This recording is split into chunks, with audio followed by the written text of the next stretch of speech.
Mais uma questão também referente a atendimento médico, a relação médico-paciente.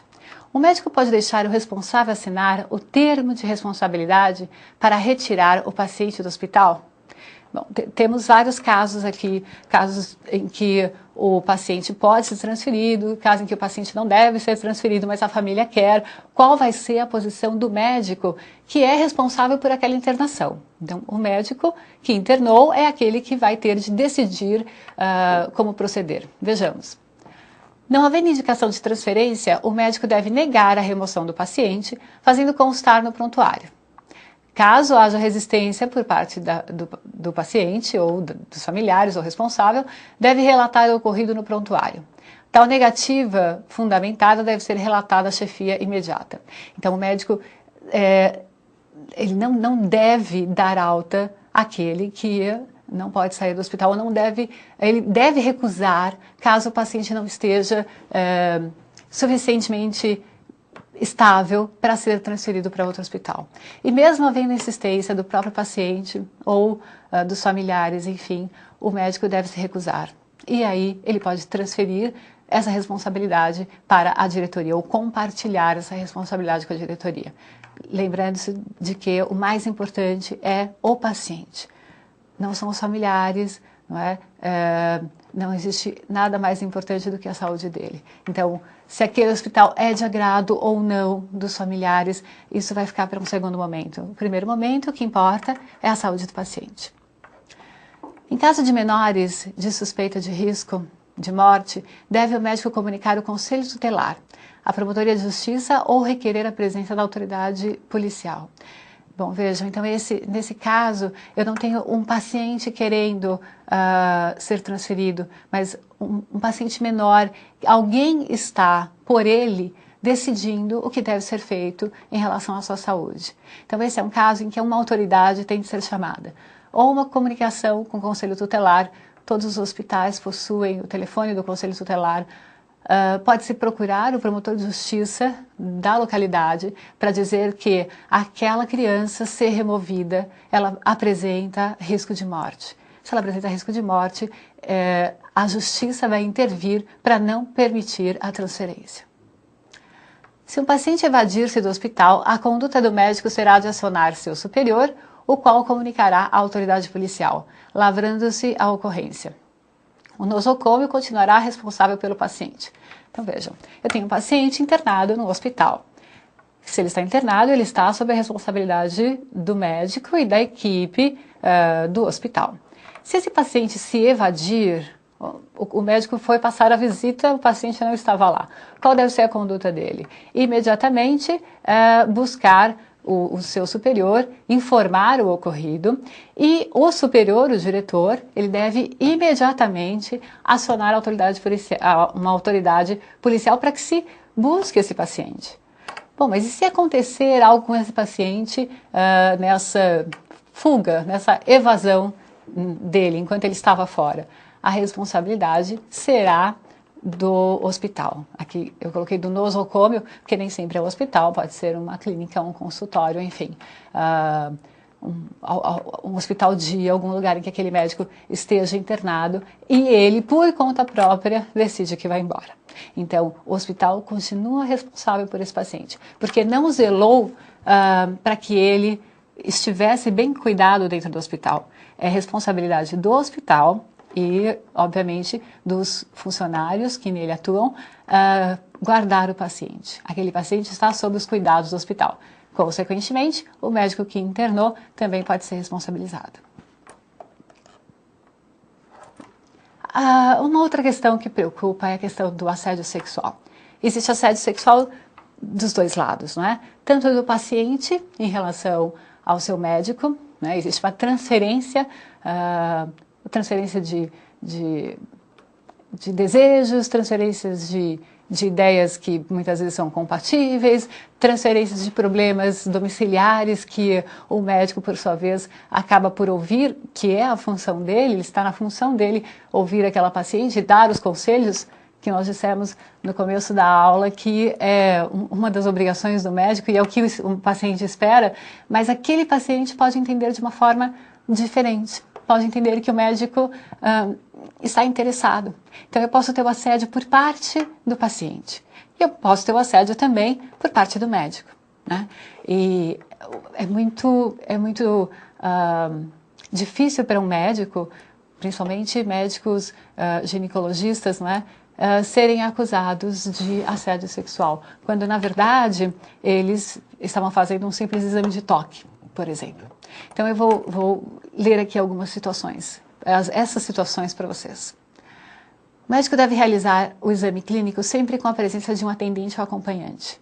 Caso o exame seja delicado, no sentido de causar constrangimento ou ofender o pudor do paciente, deve-se descrever com pormenores o ato a ser realizado.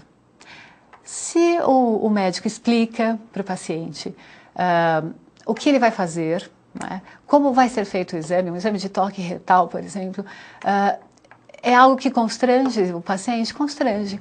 Mas se o médico disser a cada passo o que está fazendo, aquele paciente vai entender que o que ele pensa que é um constrangimento é, na verdade, parte do procedimento. Então, a comunicação médico e paciente é essencial nesse momento. Se o médico sofrer essa acusação de assédio sexual pela paciente, deve comunicar imediatamente à direção clínica, a fim de resguardar-se perante o CRM. Deve o médico realizar a notificação do fato. Bom, o médico, ele sentiu que determinada paciente está interessada nele, né? O que ele deve fazer? Ele deve notificar essa situação para o seu superior. Sempre que o médico sofrer a acusação de assédio, ele estará numa situação absolutamente subjetiva e delicada, salvo se ele tomou o cuidado de ter um acompanhante, um assistente na sala, acompanhando o atendimento. Caso contrário, é muito subjetivo, porque vai ser a visão da paciente ou do paciente e a visão do profissional que muitas vezes só quis ser atencioso. Mas há casos reconhecidos em que, de fato, o médico aproveitando da sua condição, não é, de sua condição superior, porque existe uma relação de superioridade entre médico e paciente, de fato assediou sexualmente algumas mulheres. Então, existem os casos e é necessário que o médico tenha cuidado para não confundir os seus atos com atos que possam parecer libidinosos. Caso o médico sofra o assédio, deverá comunicar à direção clínica. Importante que o médico não se recuse a atender a paciente, desde que esteja presente uma atendente ou acompanhante. Se eventualmente subsistir tal comportamento, a paciente deverá ser comunicada da razão do impedimento de o médico não mais atendê-la. Caso delicado, o médico se sentiu assediado. Ele não pode simplesmente deixar de atender a paciente. Ele deve atender tendo com ele um assistente. Ótimo. Ele continua a se sentir assediado, supondo que ele comunique à paciente que ele não está gostando daquela situação de assédio ou em que ele se sente assediado. A paciente pode propor uma ação de indenização por danos morais. Ela pode recusar dizer que jamais, que ela não estava de forma alguma assediando o médico. Então, essa questão do assédio ela é sempre muito delicada, seja de que parte ela venha, né? Não existe uma única posição a tomar, mas o registro no prontuário de determinadas situações que possam parecer o assédio, né? E a comunicação à diretoria, ao superior, são duas formas de salvaguardar o profissional. Não são formas de definitivamente resolver o problema, mas são formas de, pelo menos, o médico se precaver, né? Então, vamos dos dois lados. O médico chama o assistente para se precaver em relação ao paciente, para que o paciente não pense em que houve assédio, e ele também pode chamar o assistente para aquele paciente que ele já percebeu que o está assediando. Numa situação bem especial, né, a relação do paciente com o obstetra, com o ginecologista. Existe uma liberdade bastante grande entre esse paciente e esse profissional, até porque a vida sexual do paciente vai ser revelada para o profissional. profissional, ele precisa saber dos parceiros, ele precisa saber de como acontece, onde acontece, até para determinar as possibilidades de uma DST, de uma doença sexualmente transmissível, que aquela paciente ou aquele paciente possam ter adquirido ou possam estar expostos, né? Então, essa relação de proximidade que acontece tanto com a mulher e muitas vezes acontece com homens que acompanham, né, junto a mulher ao ginecologista, trazem uma situação desagradável que pode inspirar certos cuidados do profissional. E eu sugiro que seja feito da seguinte forma. Se toda relação médico-paciente é uma relação de confiança, com muito maior peso será a mantida entre a mulher e o seu obstetra ginecologista. O equilíbrio é delicado entre a confiança legítima e a indevida dependência, que pode ser emocionalmente estimulada pelo médico, de modo que o abuso da posição de confiança há de ser considerado sempre contra o profissional que dela fizer mau uso.